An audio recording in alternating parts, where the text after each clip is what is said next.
Welcome patrons to the Marshfield High School Auditorium, where Grover's Corners, New Hampshire appears in our quaint part of the world. A few reminders before we study small town life up close. Flash photography and video recording are prohibited. Any crying or fussy children should be comforted in the lobby. No food or drink in the auditorium. And be advised that actors will be moving through the aisles in the first half of the production, so please remain seated at that time. And now, it's showtime for Thornton Wilder's Our Town.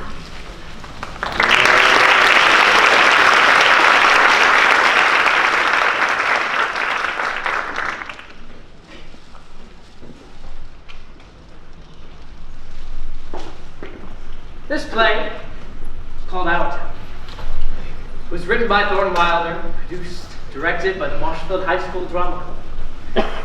In it, you will see Miss Maya Jensen, Miss Amelia Woodkey, Miss Campbell Cutler, and Mr. Samuel Bell, Mr. Orrin Henderson, Mr. Jacob Lee, and many others. The name of the town is Grover's Corners, New Hampshire, just across the Massachusetts line. Latitude 42 degrees 40 minutes, longitude 70 degrees 37 minutes. The first act shows a day in our town. The day is May 7th, 1901. The time is just before dawn.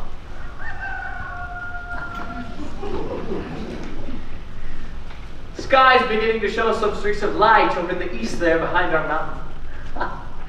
The morning star always gets wonderful bright the minute before it has to go, doesn't it? Well, I'd better show you how our town lies.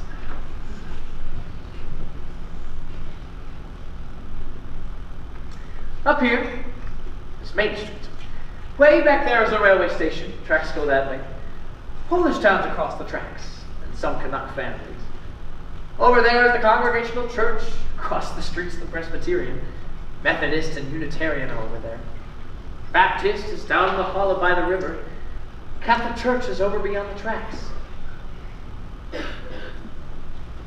Here's the town hall and the post office combined. Jail's in the basement.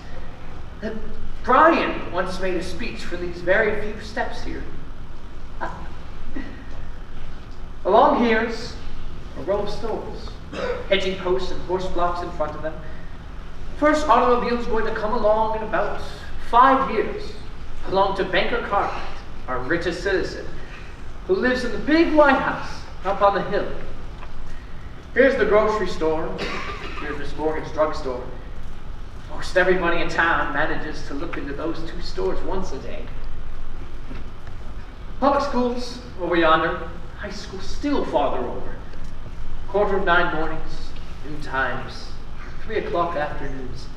The whole town can hear the yelling and screaming from those schoolyards. This is our doctor's house, Doc Gibbs. This is the back door. There's some scenery for those who think they have to have scenery. This is Mrs. Gibbs' garden. Corn, peas, beans, hollyhocks, heliotrope, and a lot of burdock. In those days, a newspaper come out twice a week. The Grover's Corners Sentinel. And this is Editor Webb's house. And this is Mrs. Webb's garden. Just like Mrs. Gibbs. Only it's got a lot of sunflowers too. Right here's a big butternut tree. Nice town, you know what I mean? Nobody very remarkable will ever come out of it, as far as we know. The earliest tombstones in the cemetery up there in the mountains say 1670, 1680. They're Grovers and Cartwrights and Gibbses and Herzes. Same names as are around here now. Well, as I said, it's about dawn. The only lights on in town are in a cottage over by the tracks, where Polish mothers just had twins. And in the Joe Crowell house, where Joe Jr.'s getting up so as to deliver the paper. And in the depot, where Shorty Hawkins is getting ready to flight the 5:45 for Boston.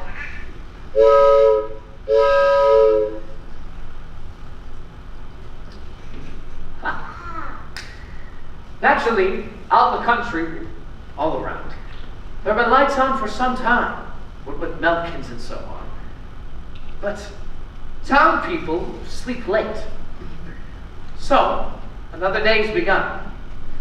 There's Doc Gibbs coming down Main Street now, coming back from that baby case. And here comes his wife, coming downstairs to make breakfast. Doc Gibbs died in 1930.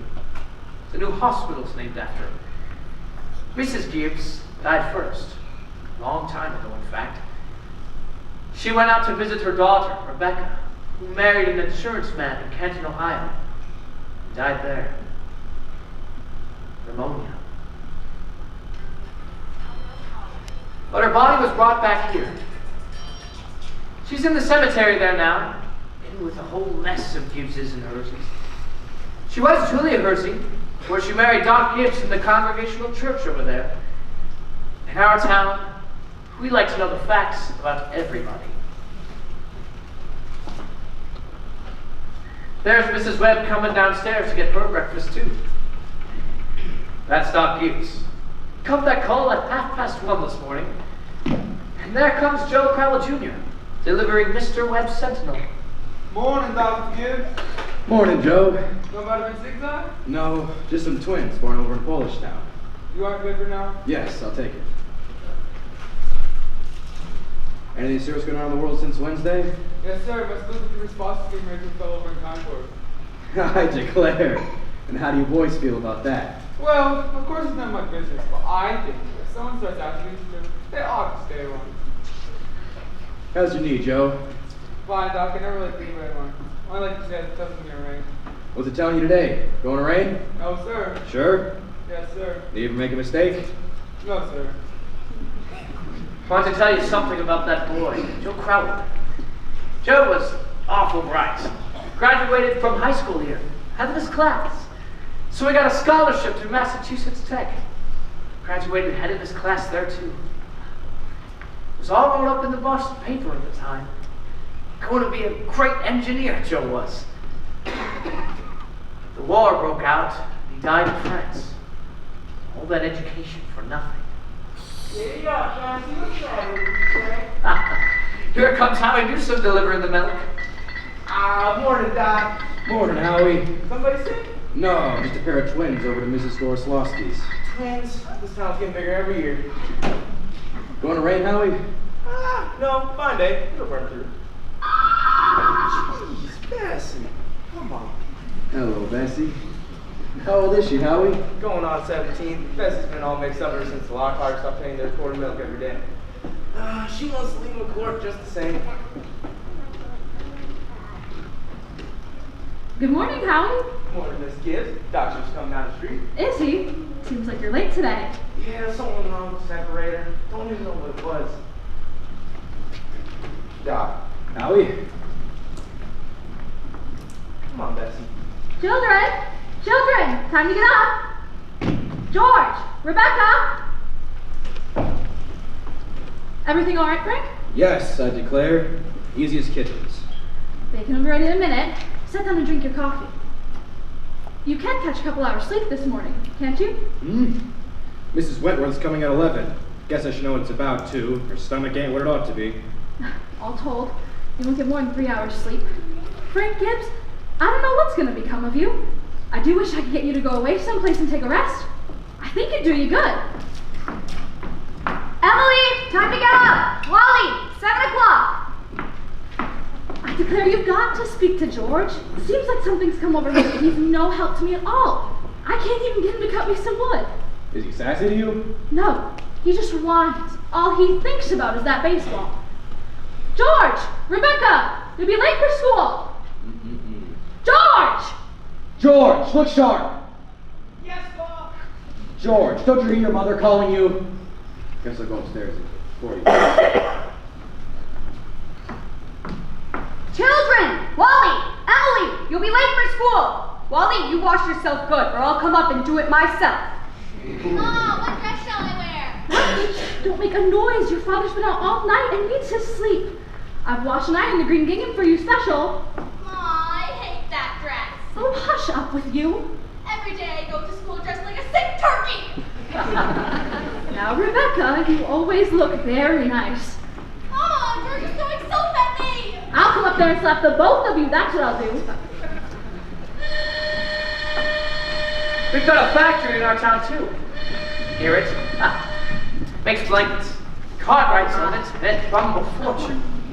Morning, Mom.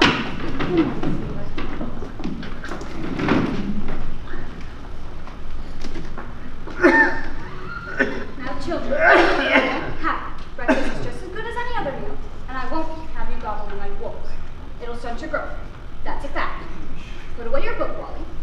Mom, by 10 o'clock we need to know all about Canada. You know the rules as well as I do. No books at the table. As for me, I'd rather have my children healthy than bright. I'm both, Mama. You know I am. I'm the brightest girl in school for my age. I have a wonderful memory. Eat your breakfast. Well, I'm right too, but I'm looking at my stamp collection. I'll speak to your father about it when he's rested. Although seems to me 25 cents a week's enough for a boy your age. I declare I don't know how you spend it all. Oh, Ma, I got a lot of things to buy. Strawberry phosphates. That's what you spend it on. Well, see how Rebecca comes to have so much money. She has more than $1. I've been saving it up gradual. Well, dear, I think it's a good thing to spend some every now and then. Mama, do you know what I love most in this world? Do ya? Money. Eat your breakfast. Oh, that's the first bell, Mom. Gotta go.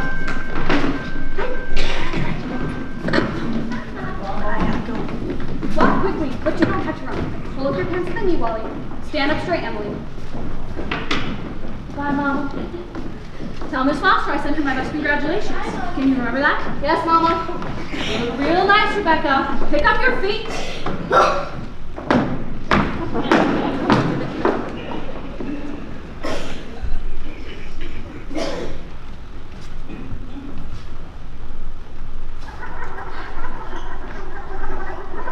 Here, chick, chick, chick.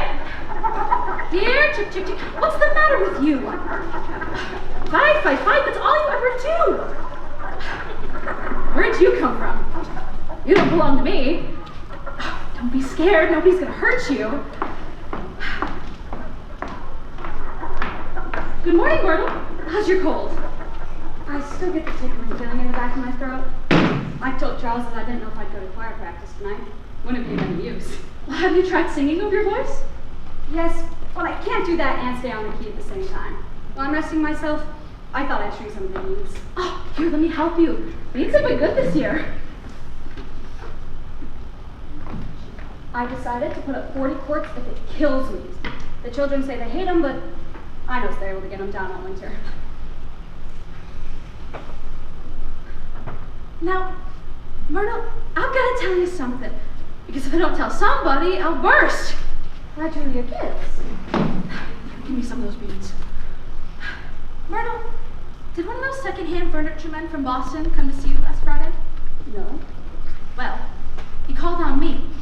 At first, I thought he was a patient, wanted to see Dr. Gibbs. He wormed his way into my parlor and, Myrtle wet, he offered me $350 for Grandmother Wentworth's hybrid. As I'm sitting here. Why, Julia Gibbs? He did! That old thing. Well, I was so big I didn't know where to put it. And I almost gave it away to Cousin Hester Wilcox. Oh, you're going to take it, aren't you? I don't know. $350. What's come over you? Well, if I could get the doctor to take the money and go away someplace on a real trip, I'd sell it like that. You know, Myrtle, it's been the dream of my life to see Paris, France. Oh, I don't know, it sounds crazy, I suppose. But for years I've promised myself that if we ever had the chance. How does the doctor feel about it?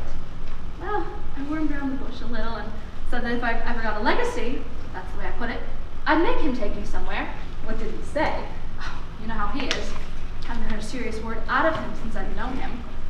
No, he says, might make him discontented with Grover's Corners to go traipsing about Europe. Better let well left alone. Every 2 years he makes a trip to the battlefields of the Civil War, and that's enough treat for anybody, he says.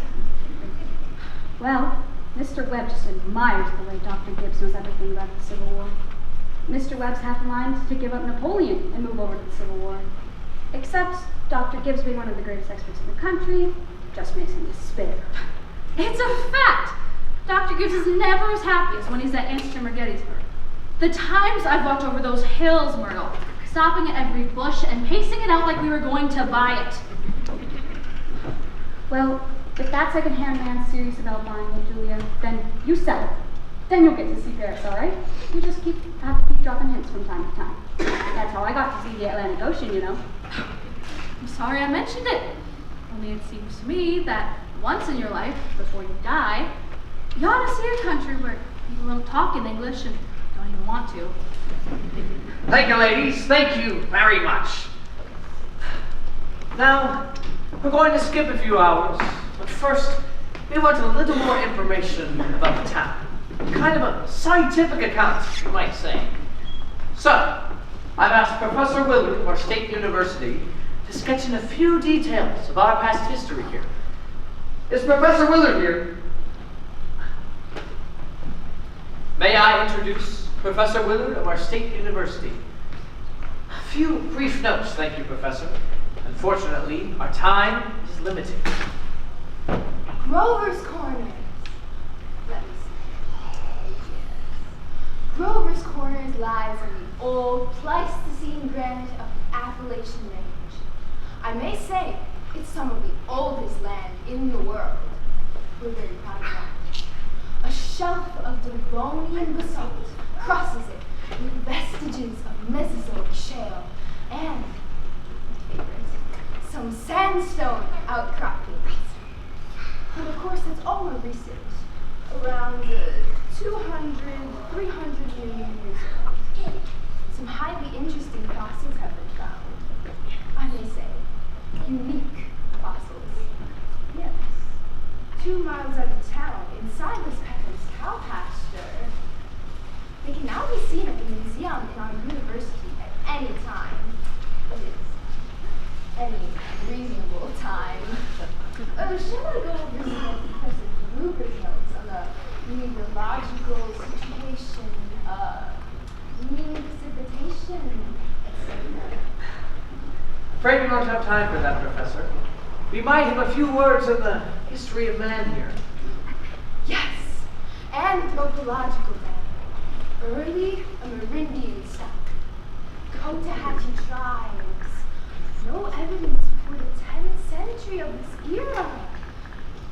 Now entirely disappeared. Possible traces in 3 families. Migration towards the end of the 17th century of the English brachiocephalic blue-eyed stock, for the most part. Since then, some Slav and Mediterranean. And the population, Professor Willard? In town limits, 2,640. Just a moment, Professor. Oh, yes, indeed. The population at the moment is 2,642. The postal unit brings in 507 more, making a total of 3,149. Mortality and birth rates constant by McPherson gauge 6.032. Thank you very much, Professor. We're all very much obliged to you, I'm sure. Not at all, sir. Not at all. This way, Professor. Thank you again. Now, for the political and social report. Editor Webb. Oh, Mr. Webb. He'll be here in a minute. He cut his hand while he was eating an apple. Thank you, Mrs. Webb. Charles! Everybody's waiting! Mr. Webb is publisher and editor of the Grover's Corners Sentinel. That's a local paper, you know.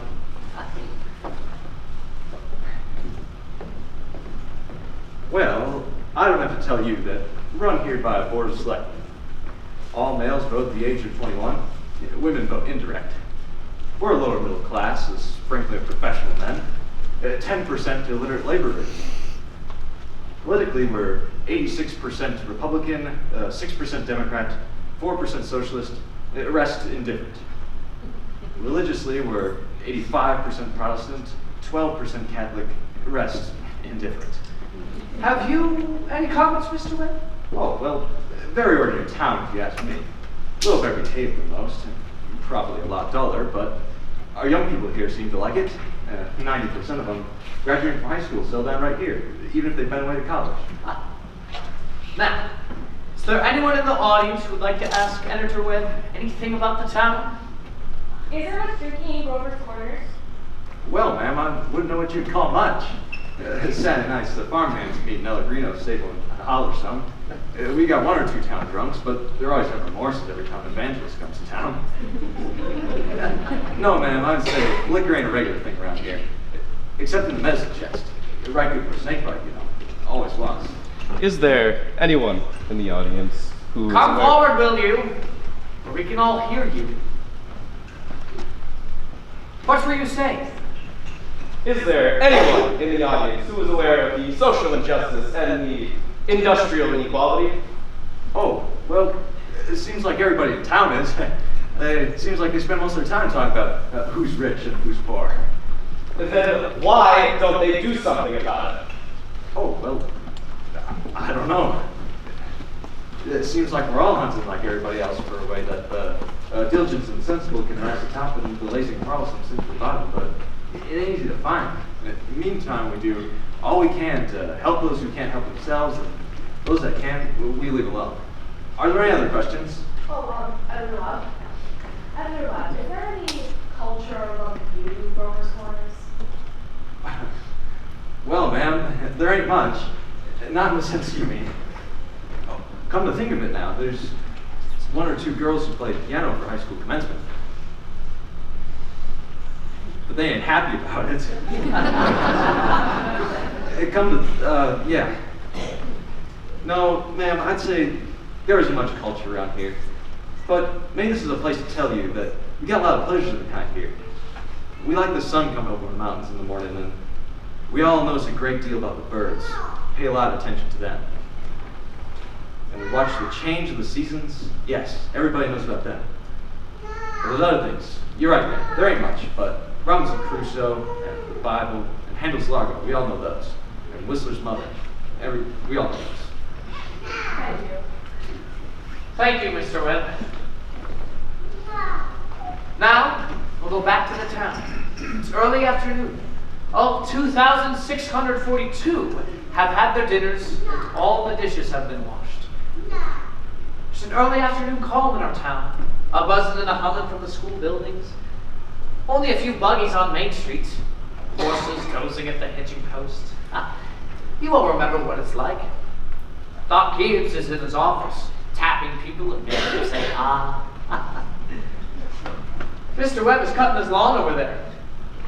One man in 10 thinks it's a privilege to push his own lawnmower.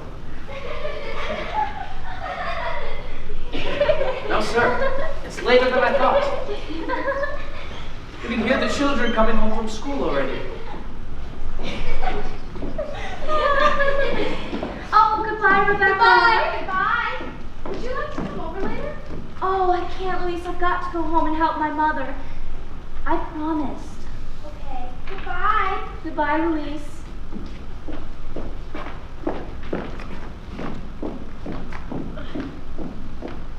Emily, walk simply. Who do you think you are today? Oh, Papa, you're terrible. One minute you tell me to stand up straight, and the next minute you're calling me names. I just don't listen to you. Why? I've never got a kiss from such a great lady before. Excuse me, Miss Forrest. You're out playing in the fields, young man. You got no right to play baseball on Main Street. I'm awfully sorry, Miss Forrest.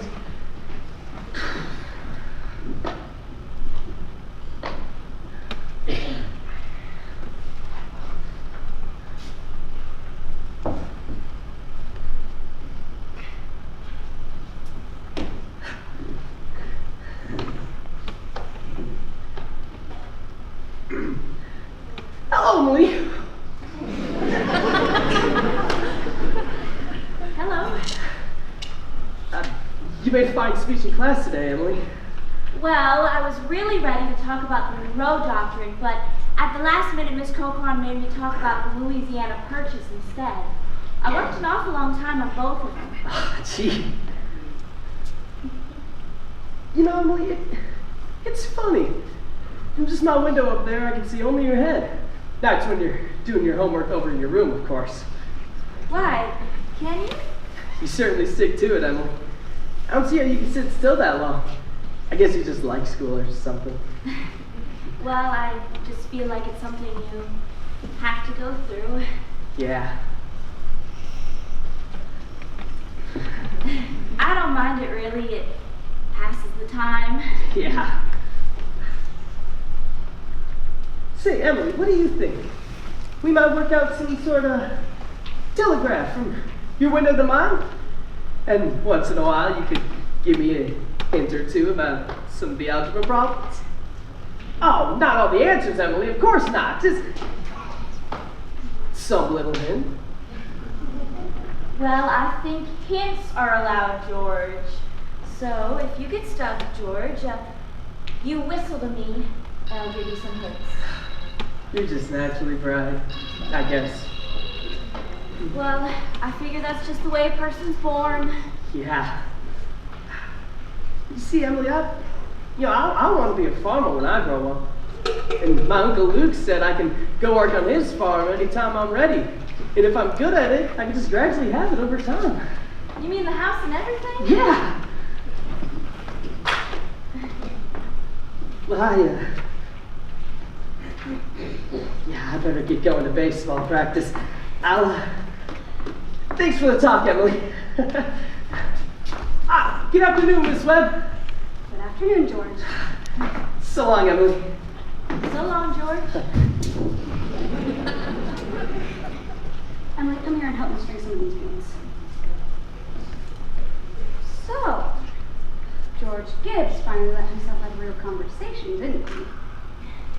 Why, he's growing up. How old would George be? I don't know. Let's see. He must be almost 16. Mama, I made a speech today in class and I was very good. You must recite it to your father at supper. What was it about? The Louisiana Purchase.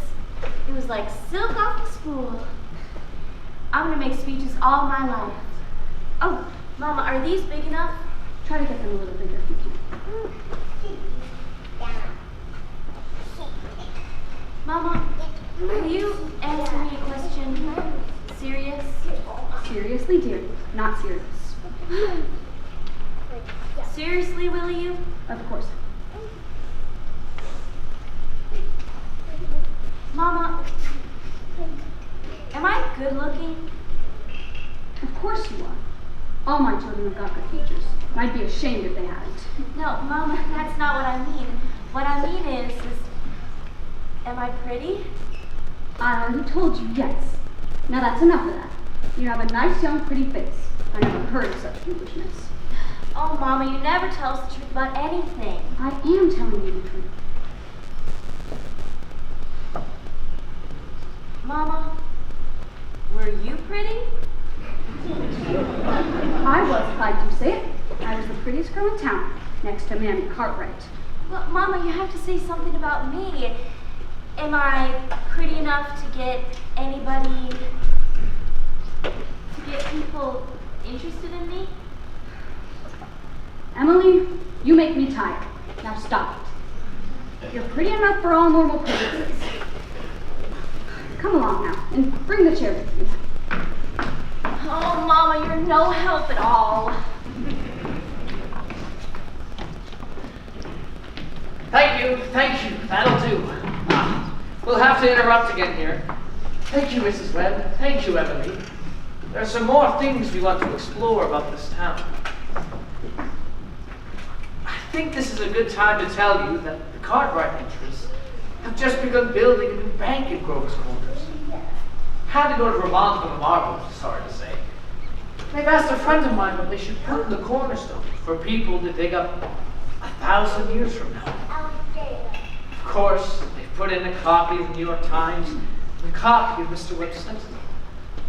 We're kind of interested in this because some scientific fellas have found a way of painting all that reading matter with a glue.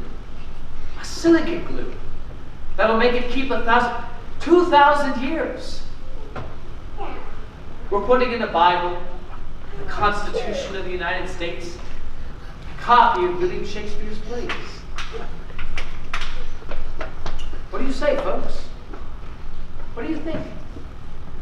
You know, Babylon once had 2 million people in it, and all we know about them is the names of the kings and some copies of wheat contracts and contracts for the sale of slaves. Yet, every night, all those families sat down to supper, the father came home from his work, and the smoke went up the chimney. Same as here. And even in Greece and Rome, all we know about the real life of the people is what we can piece together out of joking poems and comedies they wrote for the theater back then. So, I'm going to have a copy displayed to put in the cornerstone. And people 1,000 years from now will know a few simple facts about us. More than the Limburg flight and the tree of Versailles. See what I mean? So, people 1,000 years from now, this is the way we were in the provinces north of New York at the beginning of the 20th century. This is the way we were in our growing up, and in our marrying, in our living, and in our dying.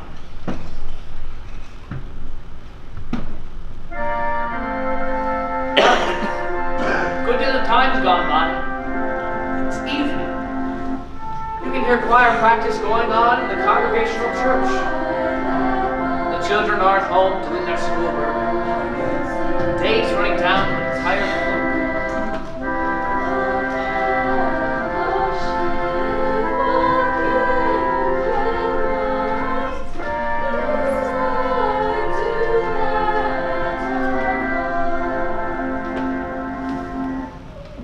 Here, everybody. Music came into the world to bring pleasure. Again.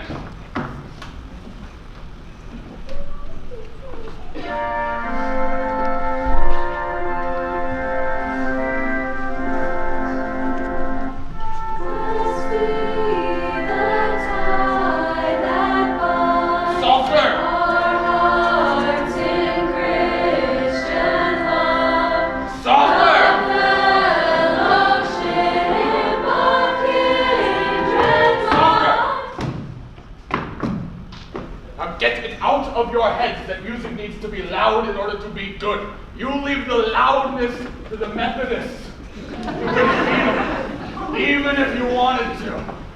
Now again, tenors.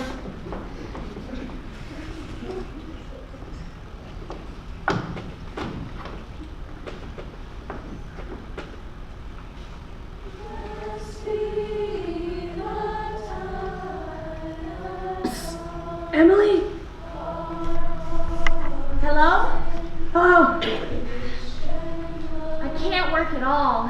The moonlight is just so terrible.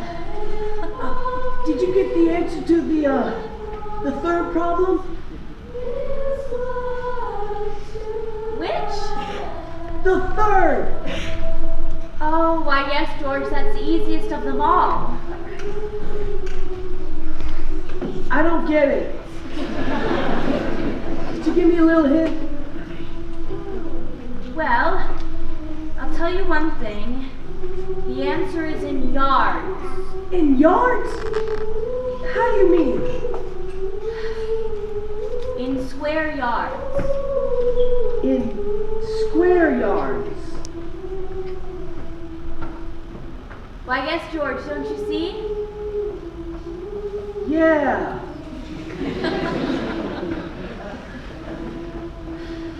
In square yards of wallpaper.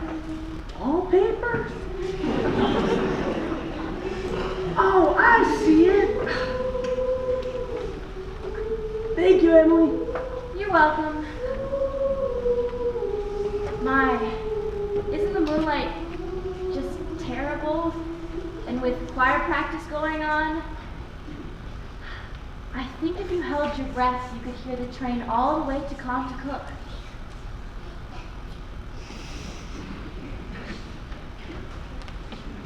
Hear it? Wow, what do you know? Well, I guess I better go back and try to work. Good night, Emily. Good night, George. Now, before I forget, who will be able to come in next Tuesday to perform at Fred Hersey's wedding? Show your hands.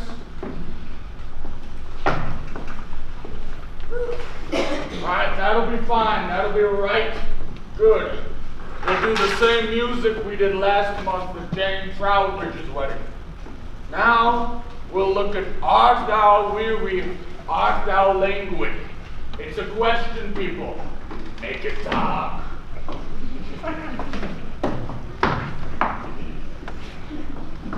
Oh, George, could you come down a minute? Yes, Paul?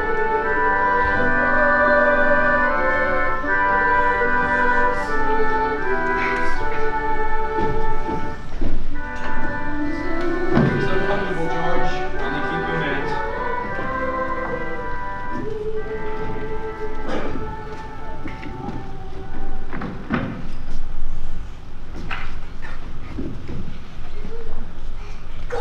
George, how old are you?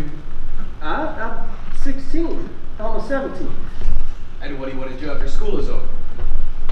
Well, you know, Pa, I want to work on Uncle Luke's farm. You'll be willing, will you, to get up early to milk and feed the stock? And you'll be able to hoe and hay all day? Sure I will, Pa.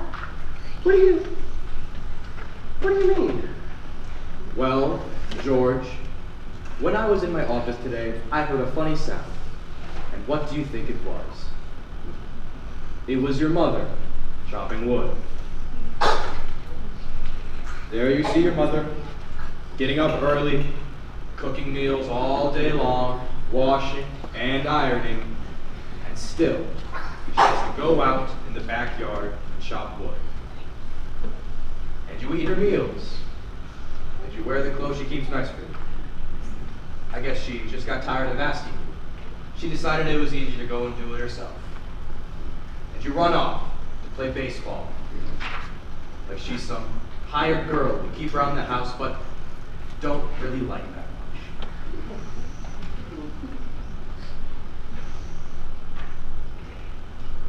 And all I had to do is bring your attention to it. Here's a handkerchief, son.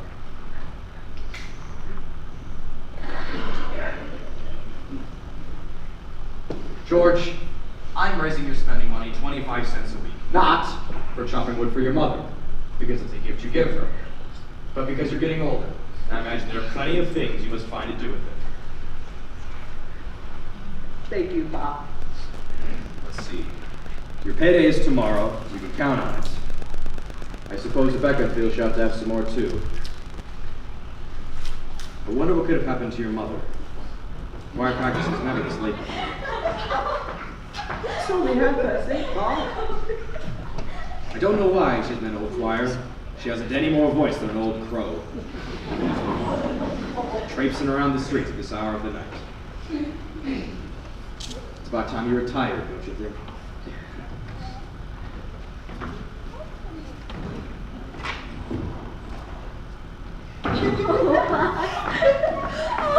Good night, Martha. Good night, Mr. Foster.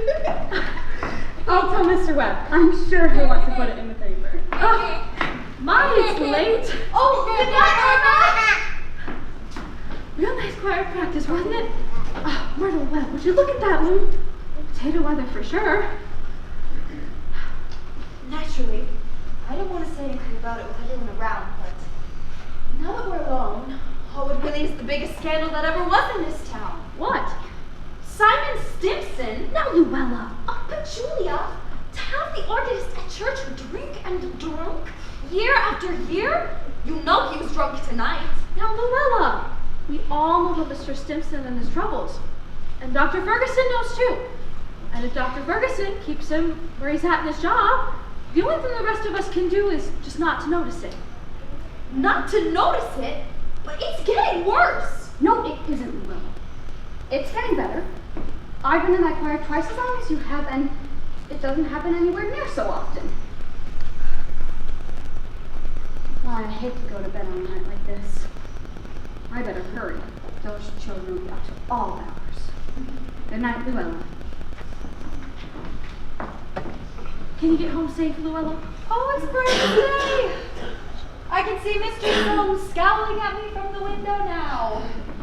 You'd think we'd been to a dance the way the men folk carry on. Good night, Luella. Good night.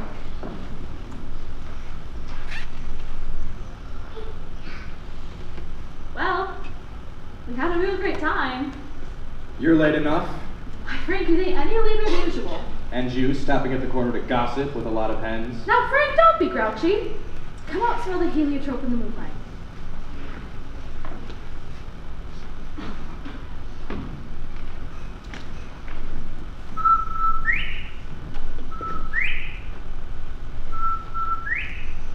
Isn't that wonderful? What did you do all the time I was away? Oh, I read, as usual. What were the girls gossiping about tonight? Well, believe me, Frank, there's something to gossip about. Simon Stimson far gone, was he? Worst I've ever seen him. How'll that end, Frank? Dr. Ferguson can't forgive him forever. I guess I know more about Simon Stimson's affairs than anybody in this town. Some people just ain't made for small town life. I don't know how that'll end, but there's nothing we can do about it but just leave it alone. Come, get in. No, not yet. Frank, I'm worried about you. What are you worried about? I think it's my duty for you to get a real rest and change. And if I get that legacy, well, I'm going to insist on it. Now, Julia, there's no sense in going over that again. Frank, you're just unreasonable! Come on, Julia! It's getting late. First thing you know, you'll catch me.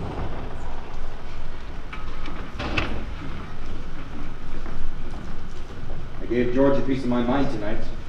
I reckon I'll be wood chopped for a while anyway. No. Stuff it upstairs. There's just so many things to pick up, seems like. You know, Frank, Miss Fairchild always locks her front door every night. All those people up that part of town do. They're getting city-fied. That's the trouble with them. They haven't got nothing fit to burgle, and everyone knows it.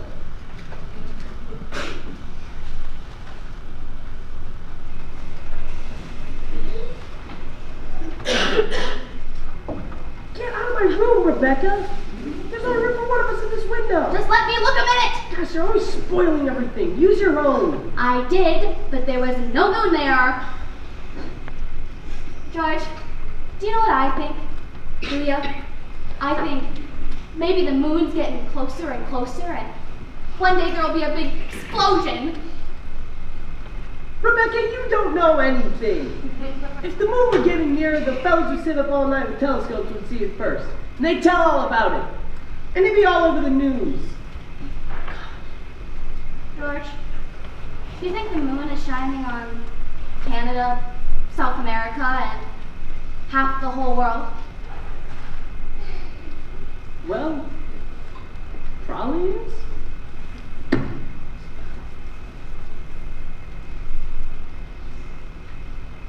$9:30. Most of the lights are out. No, there's Constable 1 trying a few doors on Main Street. And here comes Editor Webb, after putting his newspaper to bed. Good evening, Bill. Evening, Mr. Webb. Quite a move. Yep. All quiet tonight? Well, Sammy Simpson is rolling around a little. Just saw his wife moving out to Puntford, so I looked the other way. There he is now. Good evening, Simon. Sounds you've settled down for the night pretty well. Good evening. Yes, most of town seems to settle down for the night, Simon. I guess better do the same. Can I walk along a ways with you?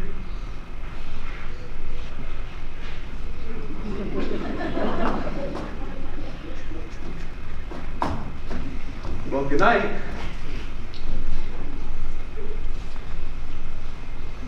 I don't quite know how it's going to end, Mr. Webb. Well, he's seen a peck of trouble. One thing after another. That's for sure. Oh, by the way, Bill, if you see my boy smoking cigarettes, will you give him a word from me? He thinks a lot of you, Bill. Well, I don't think he smokes no cigarettes. Leastways, not more than 2, maybe 3 a year. I hope not. Well, good night, Bill. Good night, Mr. Webb.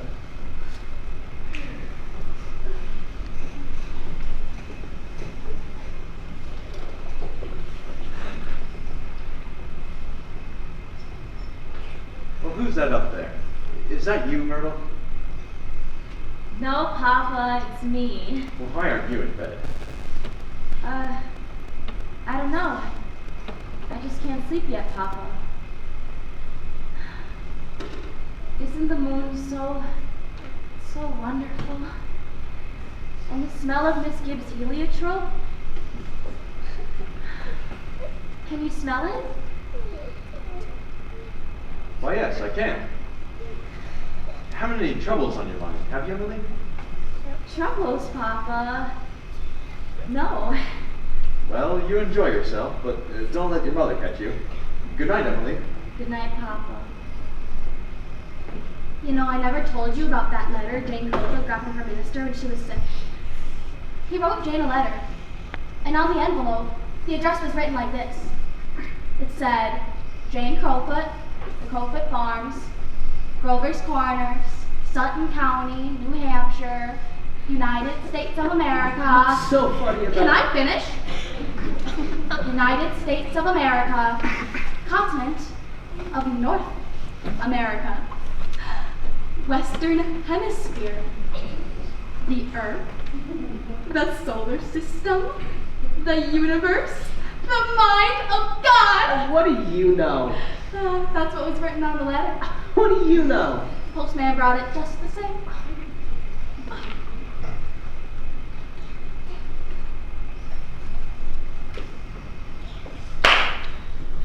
That's the end of the first act, friends. Now, let us begin Act 2.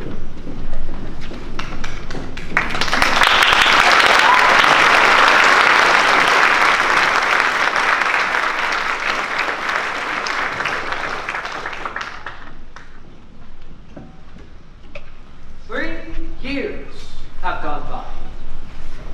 Yes, the sun's come up over 1,000 times. Summers and winters have cracked the mountains a little bit more, and the rains have brought down some of the dirt. Some babies that weren't even born before have begun talking regular sentences already. And a number of people who thought they were right young and spry have noticed them. And they can't bound up a flight of stairs like they used to without their hearts fluttering a little. All that can happen in 1,000 days. Nature's been pushing and contriving in other ways too. A number of young people fell in love and got married. Yes, the mountain got bent down a few fractions of an inch. Millions of gallons of water went by the mill. And here and there, a new home was set up under a roof. Almost everybody in the world gets married. You know what I mean? In our town, there aren't hardly any exceptions. Most everybody in the world climbs into their graves married. The first act was called The Daily Life. This act is called Love and Marriage. There's another act coming after this. I reckon you can guess what that's about. So, it's 3 years later. It's 1904. It's July 7th, just after high school commencement. That's the time most of our young people jump up and get married. As soon as they pass their last examinations in solid geometry, Cicero's orations, looks like they suddenly feel themselves fit to be married. It's early morning. school. Only this time, it's been raining. It's been pouring, thundering. Mrs. Webb's garden and Mrs. Gibbs here, drenched. All those bean poles and pea vines, drenched. All yesterday, over there on Main Street, the rain looked like curtains being blown along.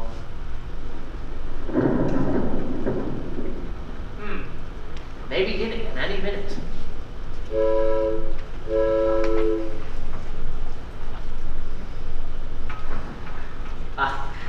There! You can hear the 5:45 for Boston.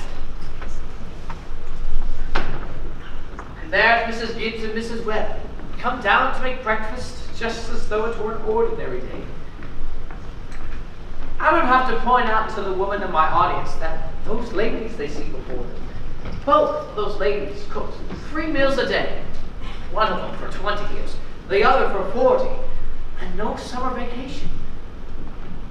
They brought up 2 children apiece, washed, cleaned the house, and never a nervous breakdown. It's like what one of those Middle West poets said. You've got to have life to love life. You've got to love life to have life. It's what they call a vicious circle. Yeah, Ha! Here comes Howie Newsom delivering the milk. And there's Sidecracker delivering the paper like his brother before him. Morning, Howie. Morning, Si. Anything papers I know? Nothing much, except for losing about the best baseball pitchers Grover's Corner's ever had. George Gibbs. Reckon he is. He could hit and run bases too. Yup, mighty fine ball player. Come on, Bessie. Not again. I reckon I can stay and chat and talk. Come on. I just don't see how he can give up a thing like that just to get married. With you, Howie? Can't tell, Si. Never had talent like that. Oh, you're up early, Bill. Well, I'm seeing if I can do anything to prevent the flood. River's been rising all night. Si Crowley's all worked up about George Gibbs leaving baseball. Yes, sir. That's the way it goes. Back in '84, we had a player, Si. Even George Gibbs, he wouldn't touch him. Name of Hank Todd. Went down to Maine and became a possum. Wonderful ball player. Oh, how does the weather look? Oh, ain't bad. It'll clear up.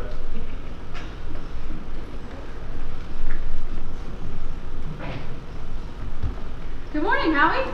Think it's gonna rain again tonight? Morning, Miss Gibbs. It rained so heavy, reckon it'll clear up. Certainly hope it will. How much did you want to play again? I'm gonna have a house full of relations, Howie. Looks to me you'll need 3 of milk into a cream. Oh, what tells me to tell you, we hope they're very happy Miss Gibbs know they will. Thanks a lot, Howie. Tell your wife I hope she gets there to the wedding. Oh, she'll get there. She'll get there if she can.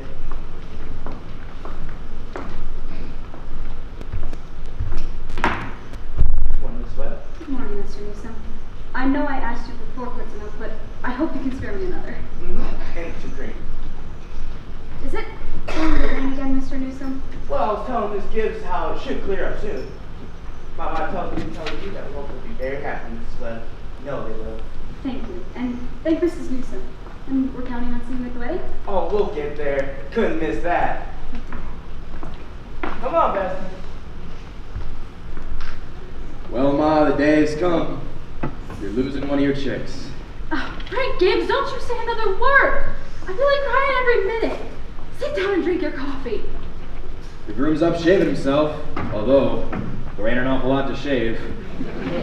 Whistling and singing, like he's glad to leave us. Every now and then I hear him say I do in the mirror, or don't sound convincing to me. I declare I don't know how they'll get along. I've arranged his clothes and seen to it they put warm things on. Frank, they're too young. Emily won't think of such things. He'll catch his death of cold within a week. I was remembering my wedding morning, Julia. Oh, now don't you start that, Frank Gibbs. I was the scariest young fella in the state of New Hampshire. I was afraid I'd make a mistake for sure. But when I saw you coming down that aisle, you were the prettiest girl I'd ever seen. Only trouble was I'd never seen you before. There I was in the Congregational Church marrying a total stranger. And how do these are perfectly awful things. Farces, that's what they are. Here, I made you something. Why, Julia Hersey, French toast. They're very hard to make, and I had to do something. How'd you sleep last night, Julia? Well, I heard a lot of the hours struck off. Yes! I get a shock every time I think of George setting out to be a family man, that great gangling thing. I tell you, Julia, there's nothing in this world more terrifying than a son. The relationship between father and son is the darndest, awkwardest. Well, mother-daughter's no picnic either, let me tell you. They'll have their troubles, that's for sure. But that's none of our business. Everybody in the world has a right to their own troubles.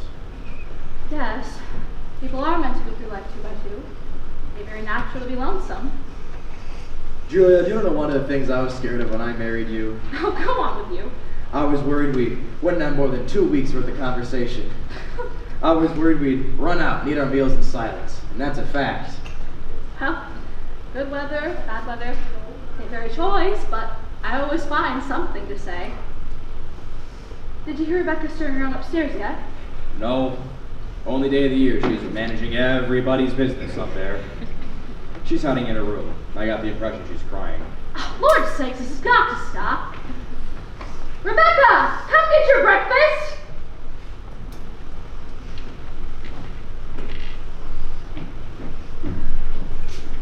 Good morning, everybody. Only 5 more hours to live. George Gibbs, where do you think you're going? Just stepping across the grass to see my girl. Now, George, you put on your overshoes. It's raining torrents. You won't leave this house without you're prepared for it. Oh, Ma, it's just a step. George, you'll catch your death of cold and cough all through the service. George, do as your mother tells you. From tomorrow on, you can kill yourself in all weathers, but while you're in my house, you'll live wisely, thank you. Maybe Miss Webb isn't used to callers at 7 in the morning. Oh, here, take a cup of coffee before you go. I'll be back in a minute.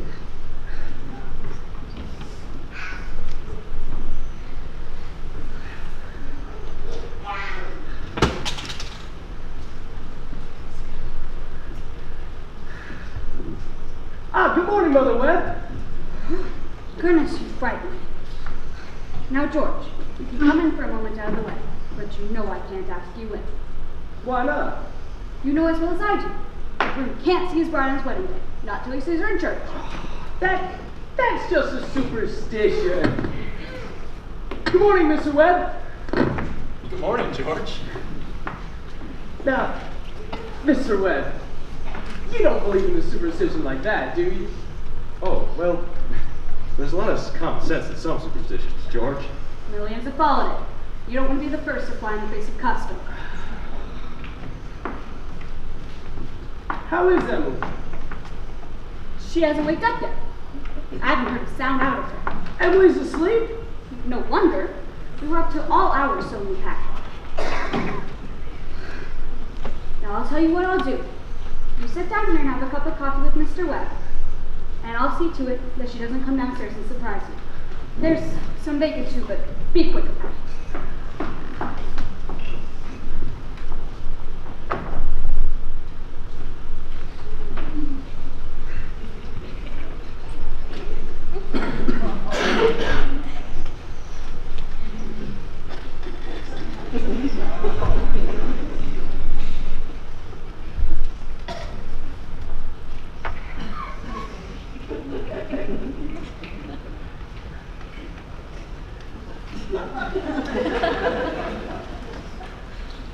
Well, George, how are you? I'm fine. Oh, Mr. Webb, what sense could there be in a superstition like that? Oh, well, on her wedding day, girls' heads have to be full of clothes and one thing and another. Don't you think that's probably it? Yes? I guess I never thought of that. Girls have to be a mite nervous on her wedding day. Yeah, well, I wish a fella could get married without all that marching up and down. Well, every man who's ever lived has felt that way about it, George, but it hasn't been any use. It's the women folk that built the weddings, my boy. For a while now, the women have had it all their way. Man looks pretty small in wedding, George. All those good women standing shoulder to shoulder, making sure the knot is tied in a mighty public way. But you believe in it, don't you, Mr. Webb? Oh yes, oh yes. Now don't you misunderstand me, my boy. Marriage is a wonderful thing, a wonderful thing. And don't you forget that, George. No, sir. Mr. Webb, how old were you when you got married? Oh, well, I'd just gotten out of college and I'd taken some time to get settled down, but Mrs. Webb, she wasn't much older than what Emily is. Oh, I don't know, George. Age doesn't have much to do with it. Not compared with other things. What were you going to say, Mr. Webb? Oh, I don't know. Was I going to say something?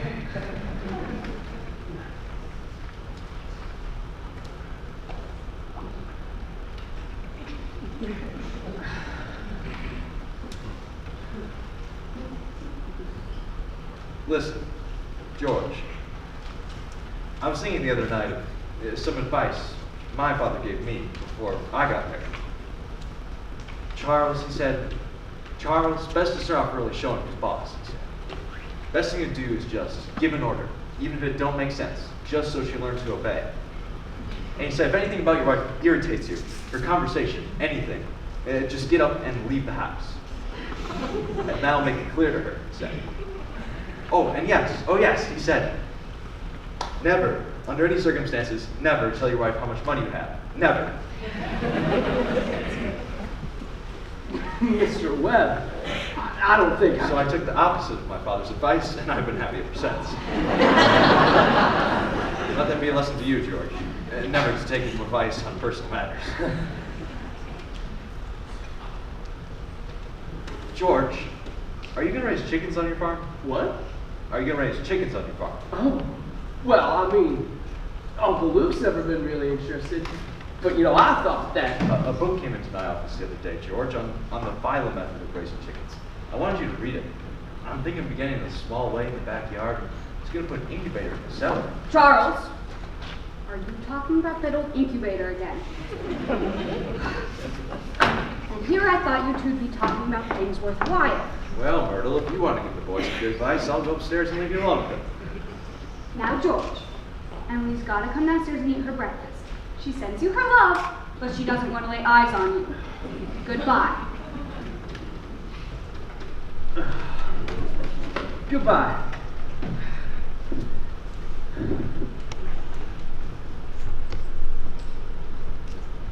Well, Myrtle, I guess you know about that other older superstition. What do you mean, Charles? Since the cavemen, no bridegroom should have to see his father-in-law on the day of the wedding, or near him. And now remember that. Thank you very much, Mr. and Mrs. Webb. Now, I'll have to interrupt again here. You see, we want to know how all this began. This wedding, this plan that's been a lifetime together. I'm awfully interested in how big things like that begin. You know how it is. You're 21 or 22 and you make some decisions, then wish. You're 70. You've been a lawyer for 50 years, and that white-haired lady by your side has seen over 50,000 meetings with you. How do such things begin? George and Emily are going to show you now the conversation they had when they first knew that, as the saying goes, that they were meant for one another. But before they do it, I want you to try and remember what it was like to have been very young, and particularly the days when you were first in love, when you were like a person sleepwalking, and you didn't quite see the street you were in, and you didn't quite hear everything that was said to you. You're just a little bit crazy.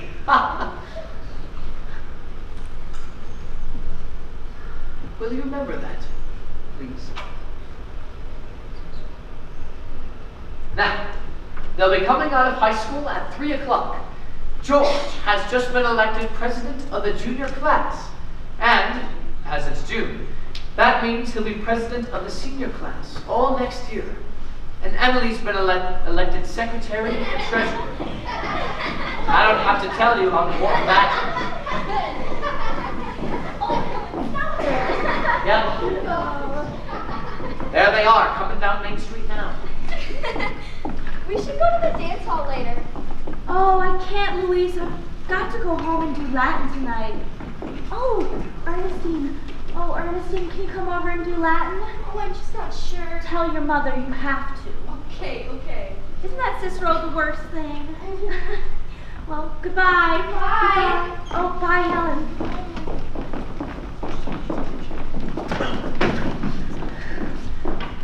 Straight my door.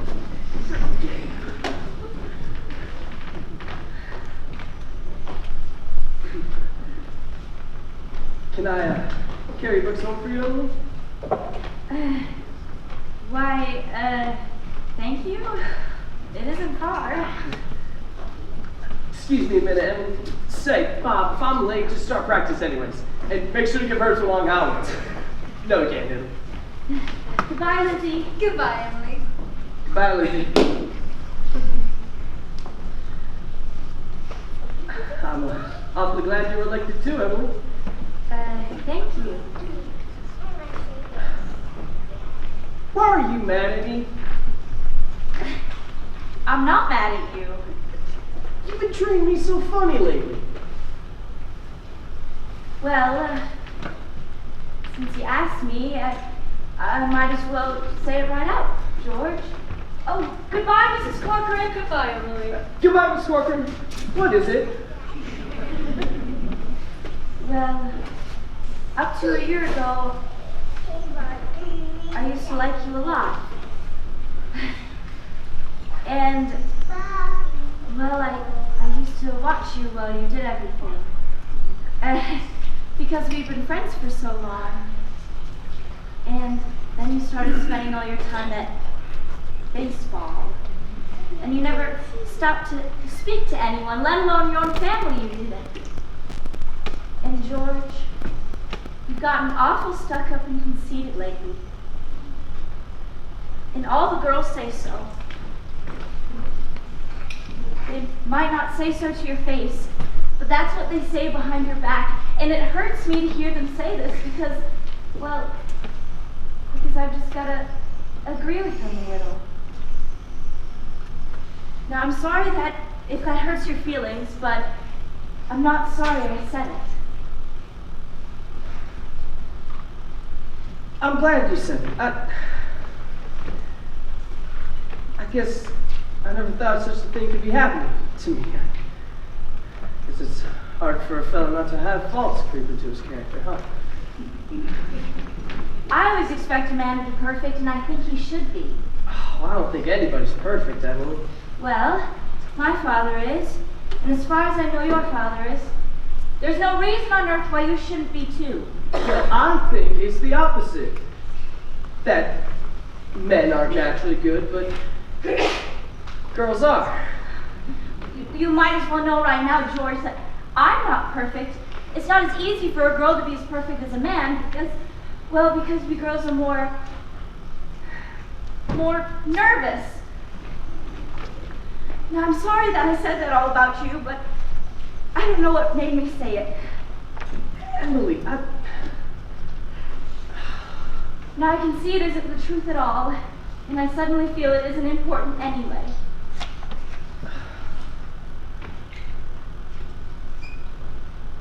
Emily, would you like an ice cream soda or something before you go home? Why, thank you. I would. Hey there, Stu! How are you? Good afternoon, Miss Slocum.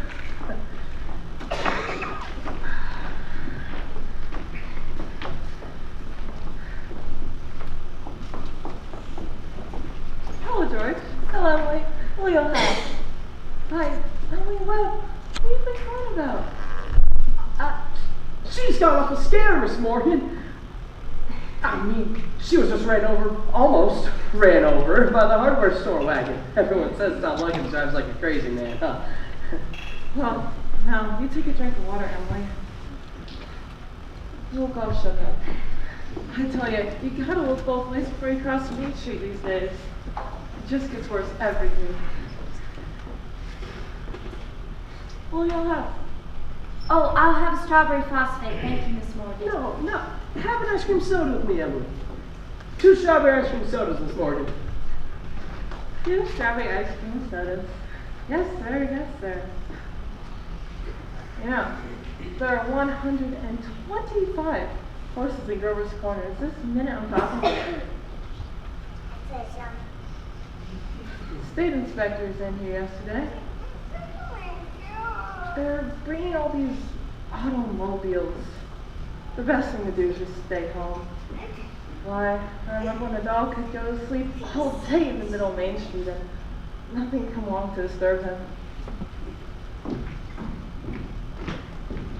Here they are. Enjoy.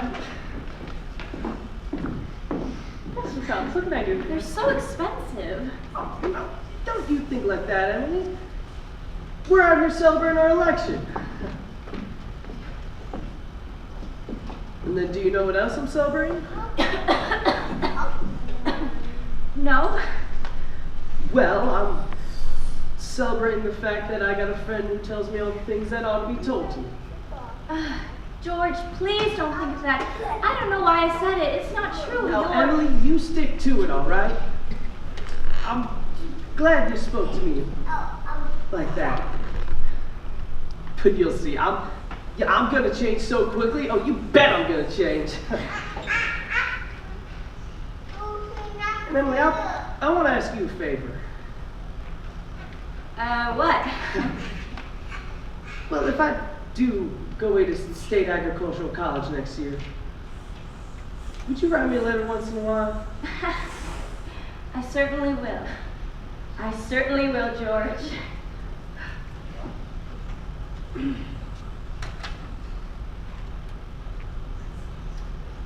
It certainly seems being away for years you'd get out of touch with things. Maybe letters from Grover's Corners wouldn't be so interesting after a while. Grover's Corners isn't a very important place when you think of all New Hampshire.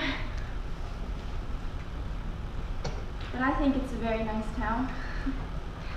Well, day wouldn't come where I wouldn't want to know everything happening in this place. That's for sure, Emily. Well, I'll try to make my letters interesting. You know, Emily, whenever I meet a farmer, I like to ask him if he thinks it's even important to go to agricultural school to be a good farmer. Why, George? Yeah, well, some of them say it's even a waste of time. I mean, you can get all that information out of the pamphlets the government sends out. And Uncle Luke's getting pretty old. He's about ready for me to start taking over his farm by tomorrow if I could. My! Yeah, and it's like you said, being gone all that time, meeting other people and other places. Gosh, if anything like that could happen, I don't want to go away. I guess new people aren't any better than the old ones. Well, George, maybe it's very important for you to go learn all about cattle judging and soils, but of course, I don't know. Emily, I feel that you're as good as a friend as I've got. And I don't need to go away and meet other people in other cities. I'm gonna make up my mind right now. I won't go. I'll tell Pa about it tonight. Oh, George, I don't see why you have to decide all this right now. Why, it's a whole year away. Emily, I'm glad that you spoke to me about that fault in my character. What you said was right. But there was one thing wrong in it. Well, that's when you said that for a whole year I wasn't noticing people. And well, you, for instance. Well, you say you were watching me and everything I did. I was doing the same to you the whole time. Why, sure, I always thought of you as one of the chief people I always thought about. I was making sure where you were sitting on the bleachers and who you were sitting with. And well, for the past 3 days, I've been trying to walk home with you, but someone's always gotten in the way. Just yesterday, I was standing against the wall waiting for you, and you walk home with Miss Corcoran. Why, George, life's awful funny. How could I have known that? Why, I thought you wanted nothing to do with me. Listen, Emily, I'm going to tell you why I'm not going away. I feel that once you've found a person you're very fond of, who's very fond of you and likes you enough to be interested in your character, of course, I think that's just as important as college is. Maybe even more so. That's what I think. I think it's awfully important, too. And if I do make a big change, would you be? I mean, could you be? I am now. I always have been. Well, I guess this is a very important talk we're having, huh? Yes, yes. Just wait a minute. I'll walk you home.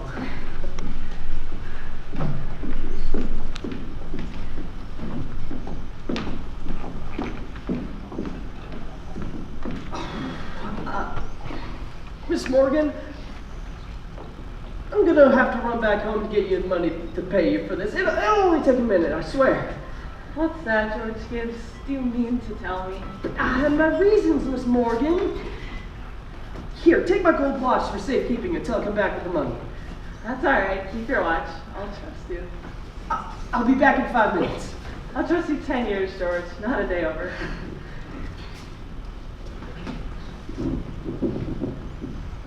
Get all of your shotgun line? Oh, thank you. Why, Miss Morgan, it was nothing.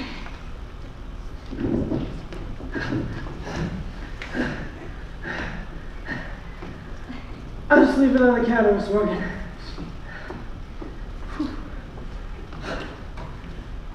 I'm ready.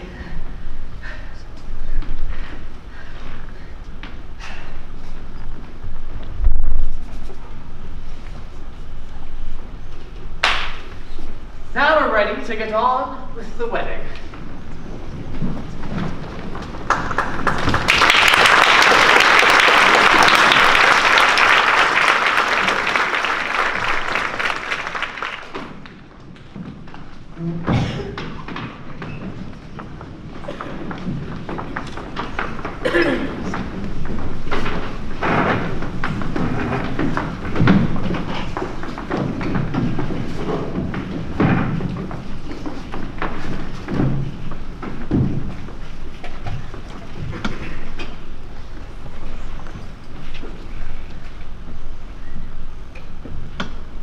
There are a lot of things to be said about a wedding. There are a lot of thoughts that go on during a wedding. We can't get them all into one wedding, naturally. And especially not into a wedding at Grover's Corners, where they're hopefully plain and short. In this wedding, I play the minister. That gives me the right to say a few more things about it. For a while now, the play gets pretty serious. You see, some churches say that marriage is a sacrament. I don't quite know what that means. But I can guess. Like Mrs. Gibbs said a few minutes ago, people were made to live two by two. This is a good wedding. But people are so put together that even at a good wedding, there's a lot of confusion way down deep in people's minds. And we thought that ought to be in our play too. The real hero of the scene isn't on stage at all. And you know who that is. It's like what one of those European fellas said. Every child born into the world is nature's attempt to make a perfect human being. Well, we've seen nature pushing and contriving for some time now. We all know nature's interested in quantity, but I think she's interested in quality too. That's why I'm in the ministry. Don't forget all the other witnesses at this wedding. The ancestors. Millions of them. Most of them set out to live two by two also. Millions. Well, that's all my sermon. 'Twa'n't very long anyway.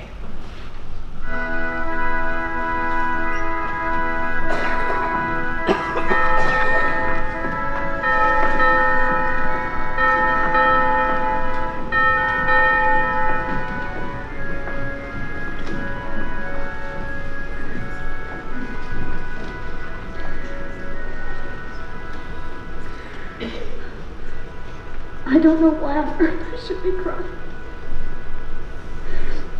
I suppose there's nothing to cry about.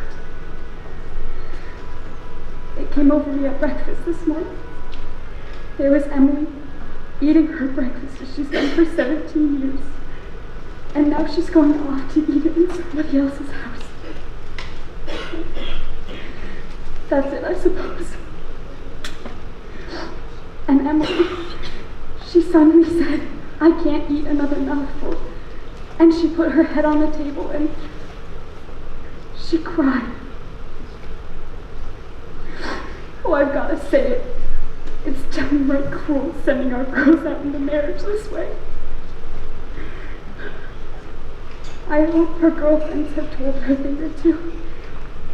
It's cruel, I know, but I couldn't bring myself to say anything.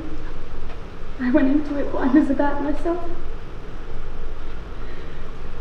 The whole world is wrong. That's what's the matter. There they come. George! George! Yeah, oh, look at him, fellas. He looks scared to death. Yo, George, listen. It isn't you old geezer. We know what you're thinking. Don't just waste the tea, big boy. all right, that'll do. That's enough of that. There used to be an awful lot of that kind of thing at weddings in the old days. Rome and later. We're more civilized now. So they say.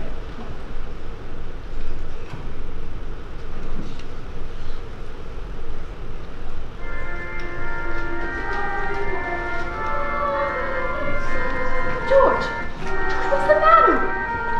Oh, Ma, I don't want to grow so old. George, you wanted this? No, Ma, listen to me. No. You're a man now. Ma, for once I ask you, listen to me. I just want to be a fella and...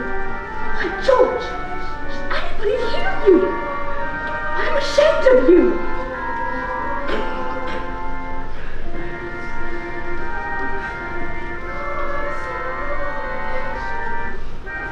Where's Emily? George, you gave me such a turn. Cheer up, Mom. Getting married. Let me catch my breath a minute. Now, Ma, you save every Thursday night, all right? Emily and I are coming over to dinner every Thursday night. You'll see. Oh, Ma, why are you crying? Come on. You gotta get ready.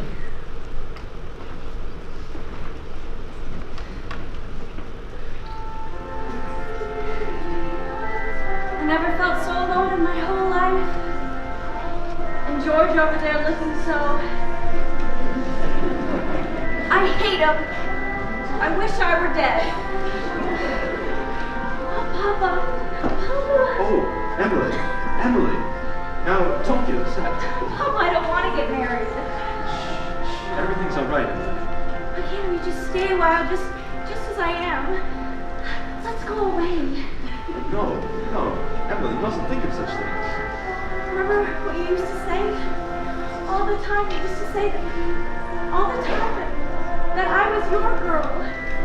There must be some place we can go. I could work for you. I could keep house. No, Emily, you're just nervous. George, can you come over here a minute? Why, you're marrying the best young fellow in the world. George is a fine girl. But Papa. George, you're my daughter. Do you think you can take care of her? Mr. Webb, where's your truck?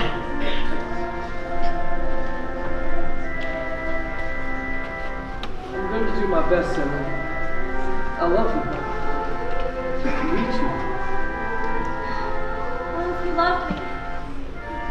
Help me. All I want is someone to love me. I will, Emily. Emily, I'll try. And I mean forever. Do you hear me? Forever and ever. Come, they're waiting for us. Yes, it'll be all right.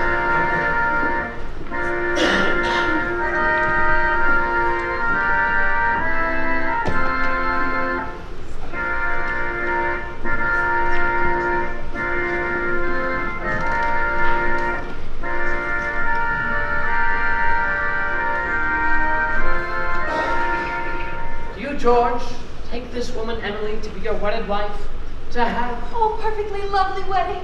The loveliest wedding I've ever been to. Oh, I do love a good wedding, don't you? Oh, doesn't she make such a beautiful bride? I do. Do you, Emily, take this man, George, to be your wedded husband, to have... Oh, I don't know when I've been to such a nice wedding. I always cry. I don't know why it is, but I always do. I suppose I just like to see young people happy, don't you? Oh, I think it's lovely. Ring.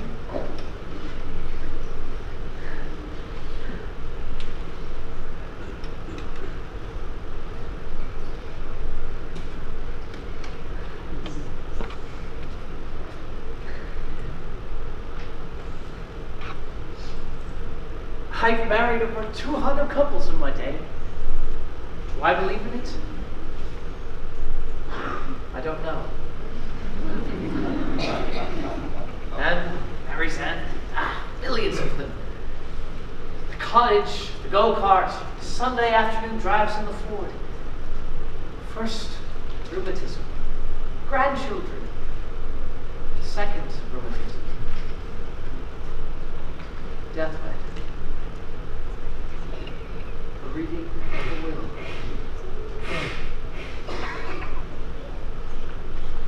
Once in 1,000 times it's interesting.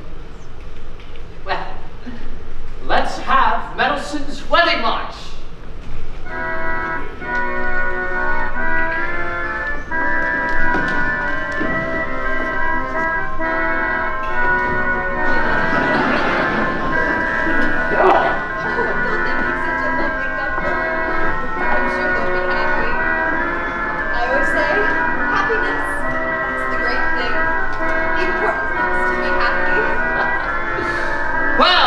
All the second act, folks.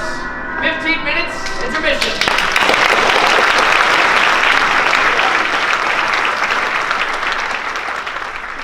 This time, 9 years have gone by, friends. Summer 1913. Gradual changes in growing years. Horses are getting rarer.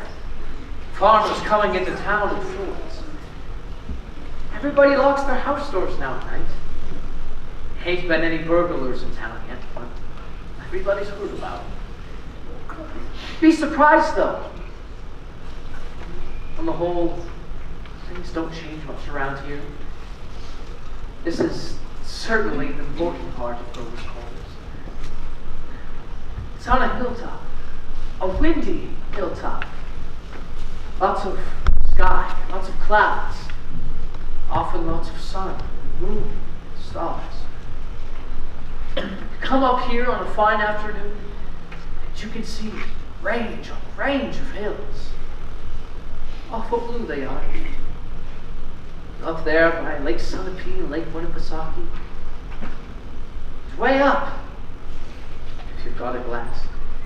You can see the White Mountains in Mount Washington, where North Conway and Conway is. And of course, our favorite mountain, Mount Monadnocks, right here. With all these towns that lie around it. Jaffrey, East Jaffrey, Peterborough, Dublin. And there, quite a ways down, is Grover's Corners. Yes, beautiful spot up here. Mountain laurel and lilacs. I often wonder why people like to be buried in Woodlawn, and Brooklyn. And they might pass the same time up here in New Hampshire.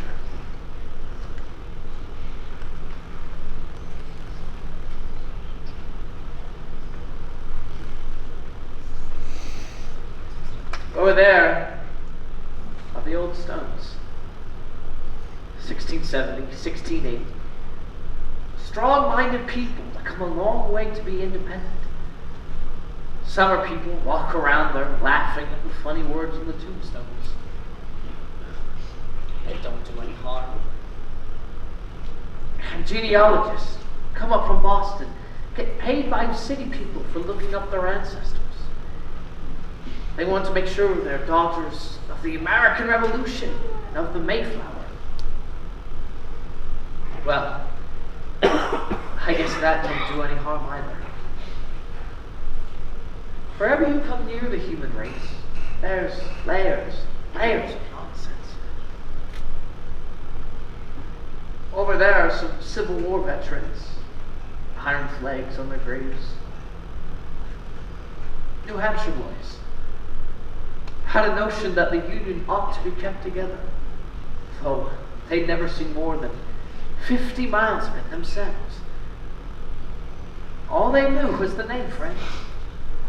The United States of America. United States of America. They went and died about it.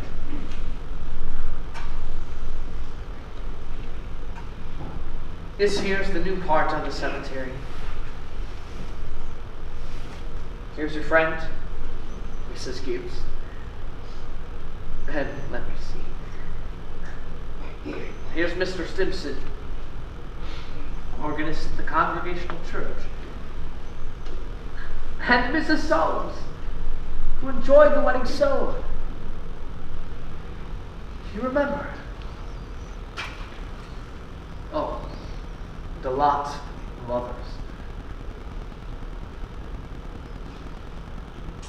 Editor Webb's boy Wallace was appendix burst while he was on a Boy Scout trip to Crawford Notch. Yes, an awful lot of sorrow has sort of quieted down up here. People just wild with grief have brought their relatives up to this hill. We all know how it is. And then time, sunny days, rainy days, and snow. We're all glad they're in a beautiful place. And we're coming up here ourselves when our fit's over. Now, there are some things we all know, but we don't take them out and look at them very often. We all know that something is eternal. And it ain't houses, and it ain't names, and it ain't earth, and it ain't even the stars. Everybody knows in their bones that something is eternal. That something has to do with human beings. All the greatest people ever lived have been telling us that for 5,000 years. And yet you'd be surprised how people are always losing hold of it. There's something way down deep that's eternal about every human being. You know as well as I do that the dead don't stay interested in us living for very long. Gradually, they lose hold of the earth and the ambitions they had, the pleasures they had, and the things they suffered, and the people they loved. They get weaned away from earth. That's the way I put it. Weaned away. And they stay here, while the earth part of them burns away, burns out. And all that time, they slowly get indifferent to what's going on in Grover's Corners. They're waiting. They're waiting for something that they feel is coming. Something important and great. Aren't they waiting for the eternal part in them to come out clear? Some of the things they're going to say maybe will hurt your feelings. But that's the way it is. Mother, daughter, husband and wife, enemy, money and miser. All those terribly important things sort of grow pale around you. And what's left when memory's gone and your identity, Mrs. Smith?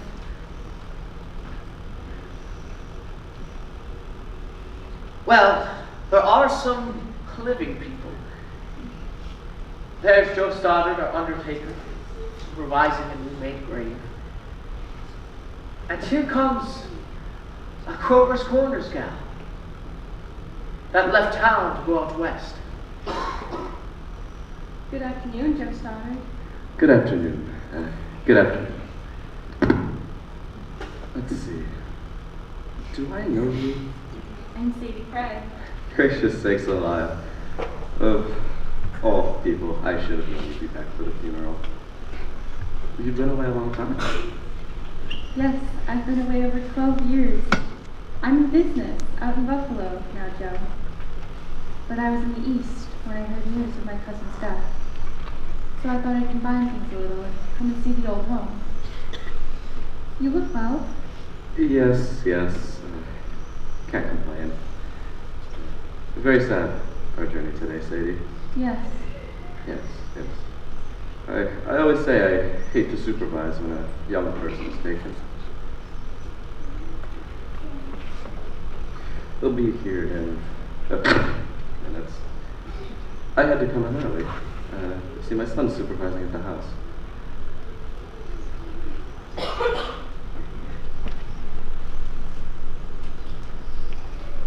Old Farmer McCarty.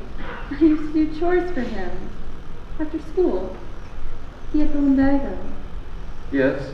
We brought Farmer McCarty here a number of years ago now.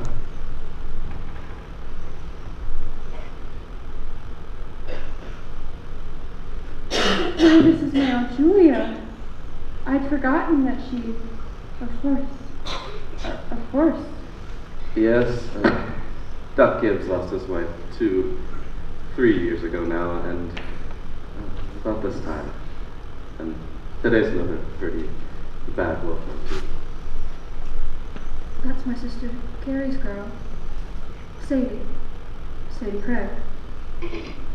I'm always uncomfortable when they're around. Simon. Do they choose their own verses much, Joe?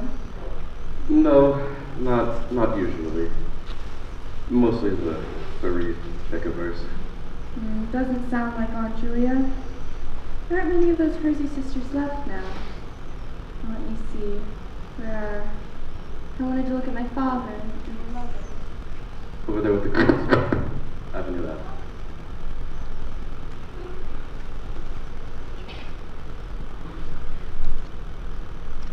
He was organist at church, wasn't he? He drank a lot, we used to say. Nobody was supposed to know about it, but he'd seen a heck of trouble. Took his own life, you know? Oh, did he? He hung himself in the attic. They tried to hush it up, but of course it got around. He chose his own epitaph, but it isn't a verse exactly. Why, it's just some notes of music. What is it? Oh, I wouldn't know. It was written up in the Boston papers at the time, though. Joe, what did she die of? My cousin. Oh, didn't you know? She had some trouble bringing a baby into the world. There's a little boy, about 4 years old, though. Grave's going to be over there? Yes, there ain't much more room over here among the Gibbses, so they're opening up a whole new Gibbs section over by Avenue B. You'll excuse me now. I see what's coming.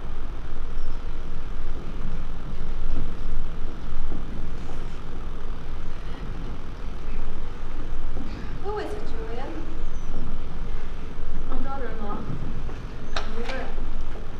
No, I declare. The road up must have been awfully muddy. What did she die of, Julia? In childbirth. Childbirth? Oh, I'd forgotten all about that. My, wasn't life awful? And wonderful? Wonderful, was it? Simon, now remember. I remember Emily's wedding. Oh, wasn't it a lovely wedding? I remember reading her poem at graduation exercises. She really was the brightest girl who ever graduated from high school. I've heard Principal Wilkins say it so time after time. I called one night at their new farm just before I died. A perfectly beautiful farm.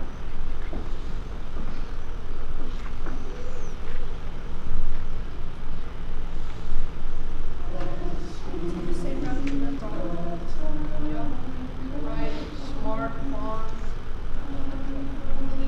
Always liked that hymn. I was hoping they'd sing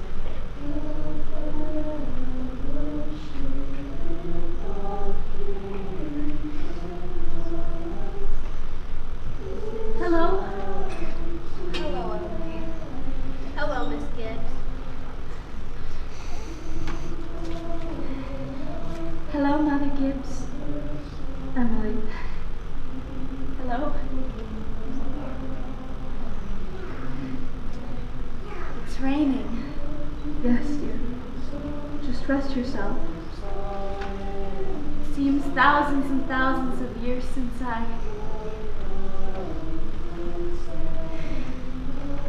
Papa remembered that was my favorite hymn. Oh, I wish I'd been here for longer. I hate being new here. How do you do, Mr. Simpson? How do you do, Emily? Mother Gibbs, George and I made the farm just the best place you ever saw. We thought of you all the time. We wanted to show you the barn and the great long cement drinking fountain for the stock. We bought that out of the money you left us. I did. Mother Gibbs, don't you remember? The legacy you left us? Why, it was over $350. Yes, Emily. Well, there's a patent device on the drinking fountain so it never overflows, Mother Gibbs. And it never sinks below a certain mark they have there. It's fine. It won't be the same to George without me, will it? But I think it's a lovely farm.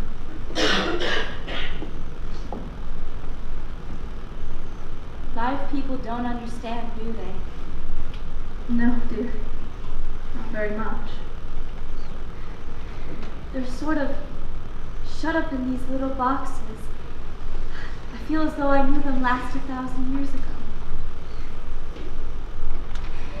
My boy is spending the day at Mr. Carter's. Miss Carter, my boy is spending the day at your house. Is he? Yes, he loves it there. Oh, Mother Gibbs, we have a Ford too. Never gives any trouble. I don't drive though.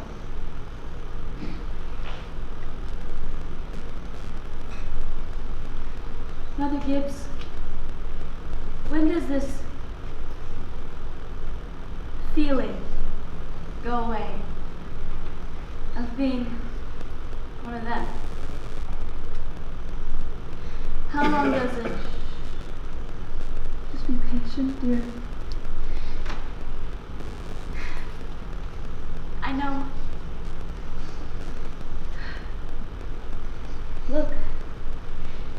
finished. They're leaving.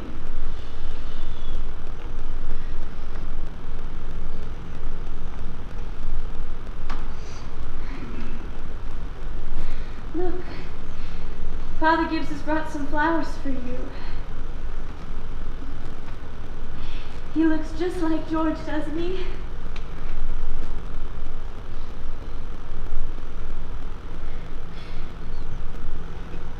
Father Gibbs, I didn't realize how troubled and how in the dark life persons are. Look at him. I loved him so. From morning till night, that's all they are. Troubled. A little cooler than it was. Yes, that rain's really cooled it off a little. Those Northeast twins must do the same thing, don't they? Rain or rain, it's a 3-day blow. But Mother Gibbs, one can go back. One can go back into living. I feel it. I know it. Why, just for a moment there, I was back on the farm. My baby was in my lap as plain as day. Yes, of course you can. I can go back and live all those happy days again. Well, why not? All I can say is, Emily, don't. But it's true, isn't it? I can go back and live again. Yes. Some have tried, but they soon come back here. Don't do it, Emily. Emily, don't. It's not what you think it would be. But I won't live over a sad day. I'll choose a happy one. I'll choose the day I first knew I loved George. Why should that be painful? You not only live it, you watch yourself living it. Yes. And as you watch it, you see the thing that they, tell them, never know. You see the future. You know what's going to happen afterwards. Why should that be painful? It's not the only reason you shouldn't do it, Emily. When you've been here longer, you'll see that our lives here are to forget all of that and to think only of what's ahead and be ready for what's ahead. When you've been here longer, you'll understand that. But Mother Gibbs, how can I forget that life? It's all I know. It's all I had. Oh, Emily, it isn't wise. It really isn't. But it's a thing I must know for myself. I'll choose a happy day anyway. No. At least choose an unimportant day. Choose the least important day of your life. It'll be important enough. Well, it can't be since I was married. Or since the baby was born. I can choose a birthday at least, can't I? I choose my 12th birthday. All right. February 11th, 1899. A Tuesday. Do you want any special time of day? Oh, I want the whole day. We'll begin at dawn. Remember, it had been snowing for several days before, but it had stopped that night. They had begun clearing the roads. The sun's coming up. Why, there's Main Street. And there's Miss Morgan's drugstore before she changed it. and there's a livery stable. Yes. It's 1899. This is 14 years ago. It's the town I knew as a little girl. Oh, and there's the old white fence that used to be around our house. I'd forgotten that. I love it so.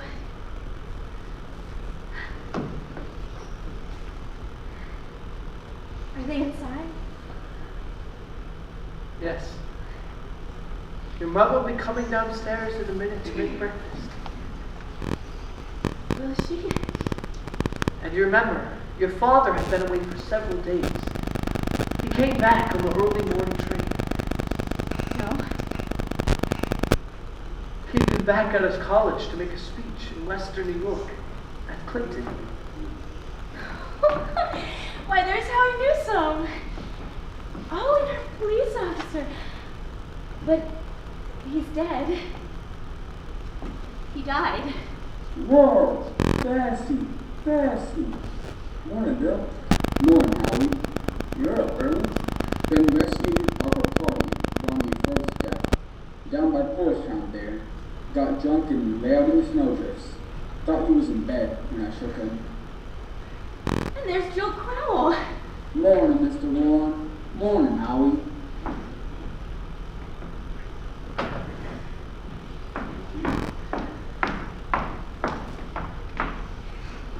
Children! Wally! Emily! Time to get up! Mama, I'm here. Oh, how young Mama looks. I never knew Mama was ever that young. You can come and dress by the fire if you'd like, but hurry! Good morning, Mr. Newsom. It's cold. It's below my mind, Barnabas Sweat. Think of it. Keep yourself wrapped up. Thank you, Missile. Mama, I can't find my blue hair ribbon anywhere. Just use your eyes, dear. That's it. I laid it out special for you on the dresser there. If it were a snake, it would bite you. Yes. Good morning, Bill. Morning, Mr. Webb.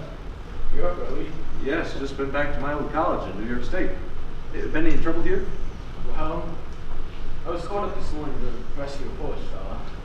Thought he was in bed when I shook him. Well, we must get in the paper. It ain't much. Papa. Morning, Mother. Charles, how did it go? Oh, fine, I guess. I told him a few things. Everything all right here? Yes, can't think of anything that's happened special. Been right cold. Howie Newsom says it's 10 below over to his barn. Yes, well, it's even colder than that at Hamilton State. The students' ears are blowing up. It ain't Christian. Paper, any mistakes in it? None that I noticed. Coffee's ready when you want it. Charles, don't forget, it's Emma's birthday. Did you remember to get her something? Yes, I got something right here.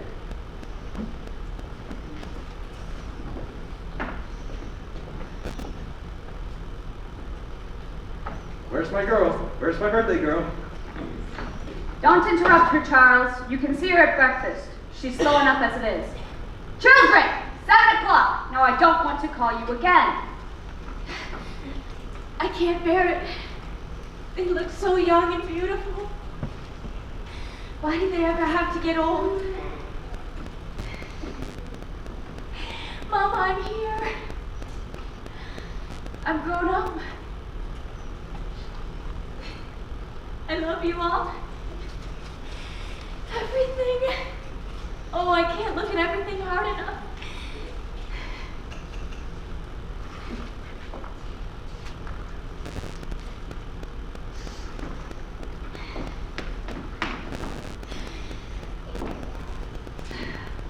Good morning, Mama. So now, dear, a very happy birthday to Michael, and many happy returns. There are some surprises waiting for you on the kitchen table. Why, Mama, you shouldn't have. I can't. But birthday or no birthday, I want you to eat breakfast good and slow. I want you to grow up and be a good, strong girl. That, and the blue paper is from your Aunt Carrie. And I bet you can guess who brought over the postcard album. Found it on the doorstep this morning when I was getting the paper. George Gibbs must have come over in the cold pretty early. Right nice of him. Oh, George. I'd forgotten that. Chew the bacon good and slow. It'll keep you warm on a cold day.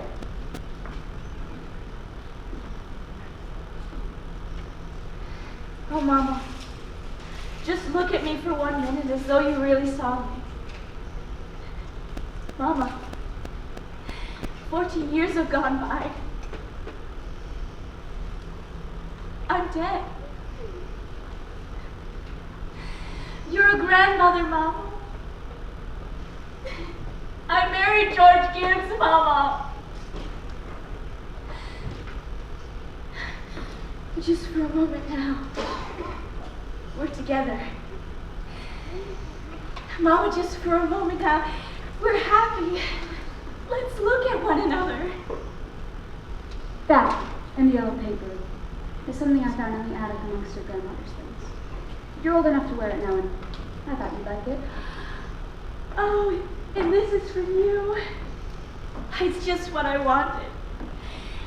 It's lovely. It's beautiful. Well, I hoped you'd like it. Your Aunt Nora couldn't find one in Concord, so I had to send all the way to Boston for it. Wally's got something for you, too. He made it special at manual training class, and he's very proud of it. Make sure to make a big fuss about it. Your father's got something for you as well. Not sure what it is myself. Shh, here he comes. Where's my girl? Where's my birthday girl? I can't. I can't go on. It all goes by so fast. We don't have time to look at one another.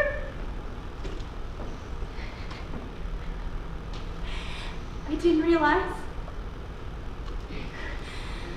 So, all of that was going on, and we never noticed.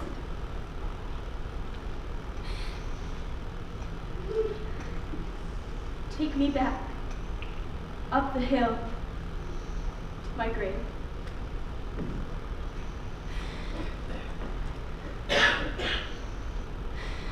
But first, wait.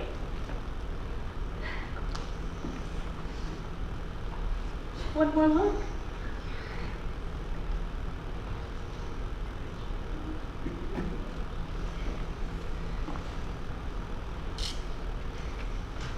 Goodbye. Goodbye, world.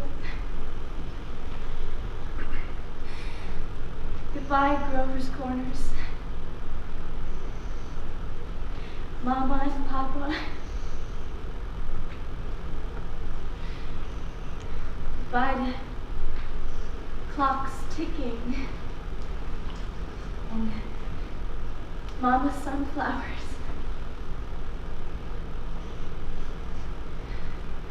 Goodbye to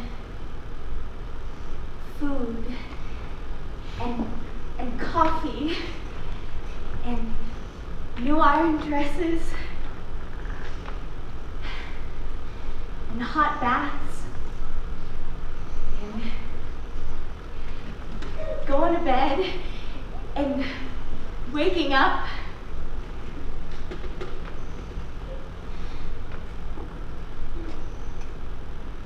Oh, Earth, you're too wonderful for anyone to ever realize you.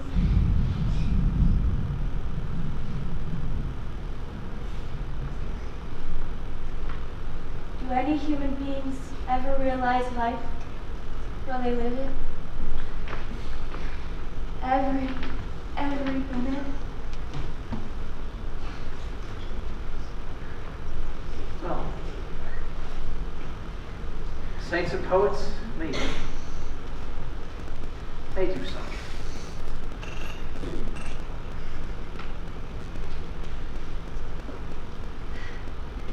I'm ready to go back.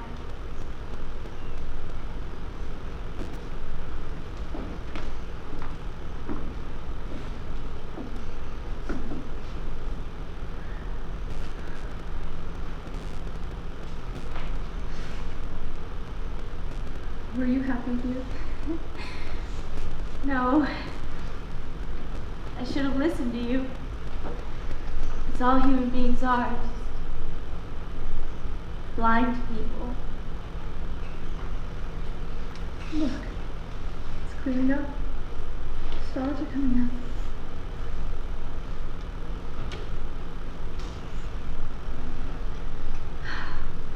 Oh, Mr. Stimson. I should have listened to them. Now you know. Now you know. That's what it was to be alive.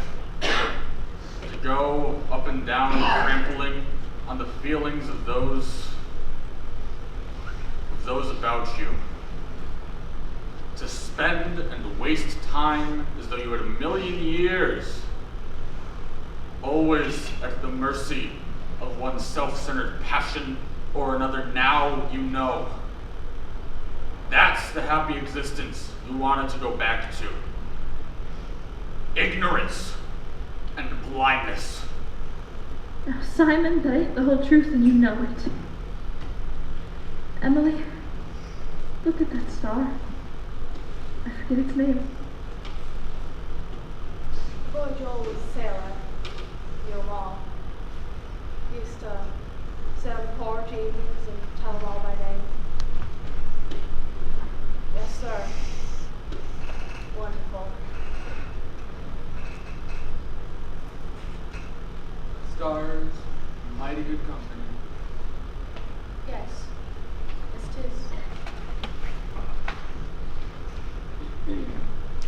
Oh, look. There's one of them coming. That's funny. Take no time for one of them to be here. Goodness sakes. Mother Gibbs. It's George. Just rest yourself, dear. It's George. I'm a boy, Joel, who knew the stars. You used to say that it'd take millions of years for that special light to get to Earth. Don't seem like the body could believe that. That's what he said. Millions of years. Goodness, that man would behave. Well, he ought to be home. Mother Gibbs. Yes, Emily.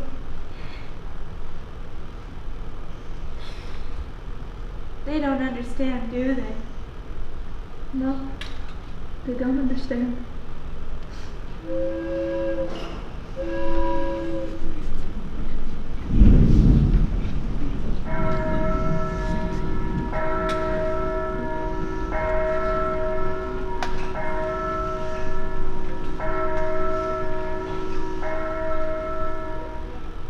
Most everybody's asleep in Grover's Corners. There are a few lights on. Shorty Hawkins down at the depot has just heard the Albany train go by. And at the livery stable, somebody's setting up late, talking. Yes, it's clearing up. There are the stars doing their old crisscross journeys in the sky.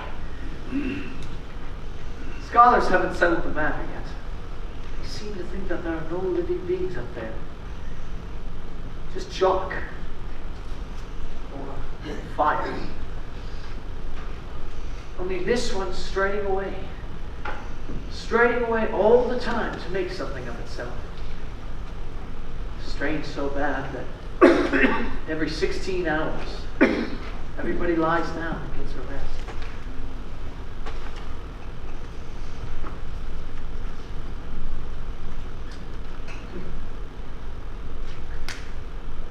11 o'clock in Grover's Corners. You get a good rest too. Good night.